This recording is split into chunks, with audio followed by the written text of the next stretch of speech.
السلام علیکم اسٹوڈنٹس، کیسے ہیں آپ؟ امید کرتی ہوں آپ سب خیریت سے ہوں گے۔ آج ہم نے اسلامیات کے لیکچر میں اگلے 2 اسباق کے بارے میں ڈسکس کرنا ہے، جو ہے حج اور اس کی اہمیت اور سیرت طیبہ حضرت محمد صلی اللہ علیہ وآلہ وسلم کا صلح حدیبیہ کے بارے میں پڑھیں گے۔ آج ہم لوگ پہلے تو دیکھتے ہیں حج اور اس کی اہمیت۔ حج اسلام کا 5 ارکان میں سے حج 5واں رکن ہے۔ حج عربی زبان کا لفظ ہے جس کے معنی ارادے کے ہیں۔ ارادے سے مراد سفر کرنا۔ حج کرنے کی غرض سے دنیا بھر کے مسلمان اختیار کرتے ہیں۔ یہ مسلمان عازمین حج کہلاتا ہے۔ یہ سعودی عرب کے شہر مکہ معظمہ پہنچ کر اللہ تعالیٰ کے گھر بیت اللہ شریف میں اور دوسرے مقدس مقامات پر حاضری دیتے ہیں، فریضہ حج ادا کرتے ہیں۔ حج اسلامی سال کے آخری مہینے ذوالحج میں ادا کیا جاتا ہے۔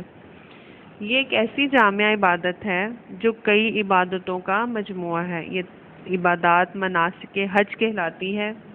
یہ 8 ذوالحج کی صبح شروع ہوتی ہے اور مسلسل 5 دن جاری رہتی ہے اور 12 ذوالحج کی شام کو مکمل ہوتی ہے۔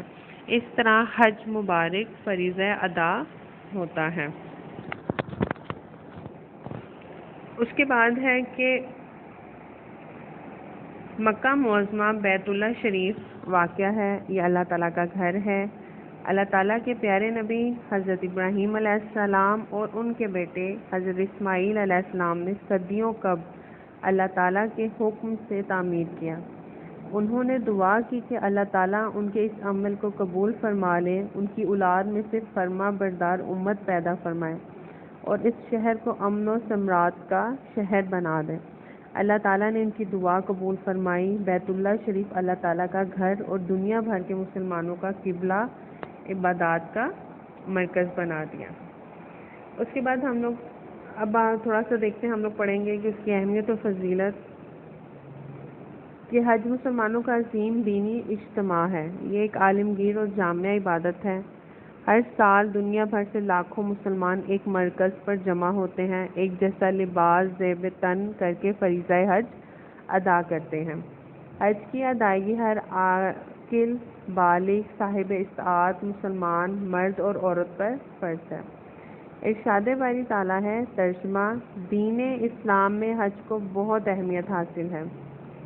حج ادا کرنے والوں کے لیے بہت زیادہ اجر و ثواب ہے۔ اسی طرح اوپر آپ ترجمے میں دیکھیں کہ لوگوں پر خدا کا حق فرض ہے اور اس کے گھر تک جانے کا مقدور رکھے اور اس کا حج کریں۔ اللہ تعالیٰ تمام لوگوں کو اپنا گھر دکھانے کی توفیق دے تاکہ ہم اللہ کا گھر دیکھ سکیں۔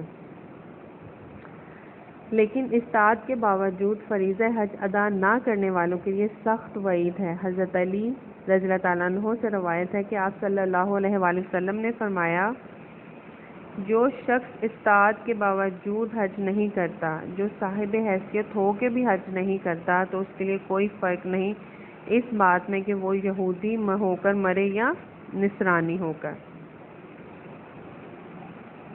اس کے بعد ہے کہ ہم حج کے فوائد دیکھ لیتے ہیں۔ ابھی ہم لوگ حج کے فوائد 3 ہی ڈسکس کر رہے ہیں، لیکن اگر آپ صفحہ نمبر 26 پر دیکھیں تو وہاں پہ اس کے علاوہ اور بھی فوائد ہیں، آپ ان کو بھی لازمی شامل کرنا ہے۔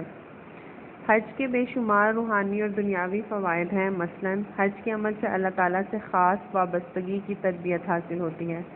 مسلمان حج کی بدولت اپنے دینی اتحاد اور اتفاق کا نمونہ پوری دنیا کے سامنے پیش کرتے ہیں۔ حج دینی، علمی، عالمی مسائل سے واقفیت اور دلچسپی کا موقع مہیا کرتی ہے۔ حج کے جو باقی پوائنٹس ہیں آپ نے ان کو بھی اچھے سے یاد کرنا ہے، اس کو دھیان سے پڑھنا ہے۔ اس کے بعد ہم لوگ آ جاتے ہیں سیرت طیبہ۔ سیرت طیبہ میں آج ہم لوگ پڑھیں گے صلح حدیبیہ۔ صلح حدیبیہ 6 ہجری میں مسلمانوں اور کفار مکہ کے درمیان ایک معاہدہ ہوا جو تاریخ میں صلح حدیبیہ کے نام سے مشہور ہوا۔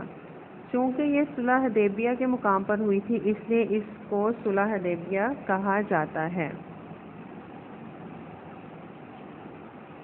اس کے بارے میں تھوڑا سا پڑھ لیتے ہیں کہ جب مسلمان جب سے ہجرت کر کے مدینہ منورہ آئے تو وہ کعبۃ اللہ کی زیارت کو نہ جا سکے. ان کے دل طواف کعبہ کے لیے بے قرار تھے.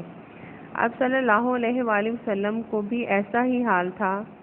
6 ہجری میں آپ صلی اللہ علیہ وآلہ وسلم نے خواب دیکھا کہ آپ صلی اللہ علیہ وسلم صحابہ کرام کے ساتھ بیت اللہ کا طواف کر رہے ہیں. تو آپ صلی اللہ علیہ وسلم نے صحابہ سے اس خواب کا ذکر فرمایا تو صحابہ رضی اللہ تعالیٰ عنہم بے حد خوش ہوئے.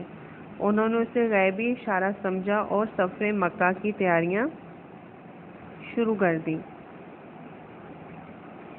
آپ صلی اللہ علیہ وسلم نے مدینہ منورہ کے گرد و نواح کے مسلمان آبادیوں میں یہ اعلان کروا دیا کہ جو لوگ زیارت بیت اللہ کا شوق رکھتے ہیں آپ صلی اللہ علیہ وسلم کے ساتھ روانہ ہونے کی تیاری کر لیں.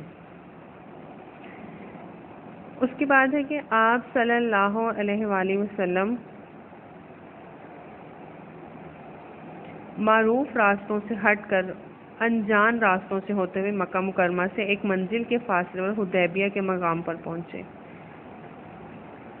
قریش مکہ نے مکہ مکرمہ میں داخلے کی اجازت دینے سے انکار کر دیا اور پھر حضرت عثمان رضی اللہ تعالیٰ عنہ کی مکہ مکرمہ روانگی.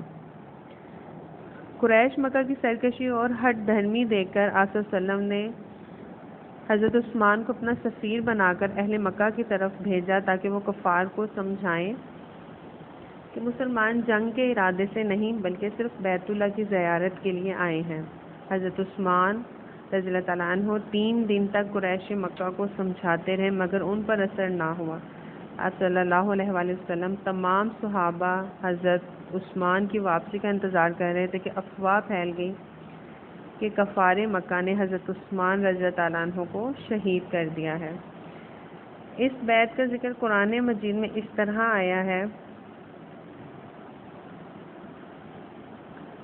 جب مومن تم سے درخت کے نیچے بیعت کر رہے تھے تو خدا ان سے خوش ہوا اور جو ان کے دلوں میں تھا وہ اس نے معلوم کر لیا. اس بیعت کو اس لیے بیعت رضوان کہا جاتا ہے.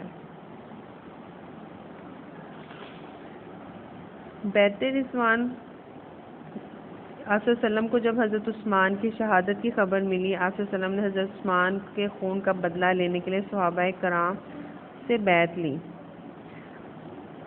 اس لیے اس کو بیعت کو وہاں پر بیٹھ کر خوش ہوئے یا ان کے دلوں میں تھا وہ اس نے معلوم کر لیا، اس لیے اس بیعت کو بیعت الرضوان کہا جاتا ہے. امید کرتی ہوں آپ کو اس لیکچر کی اچھے سے سمجھ آ گئی ہوگی.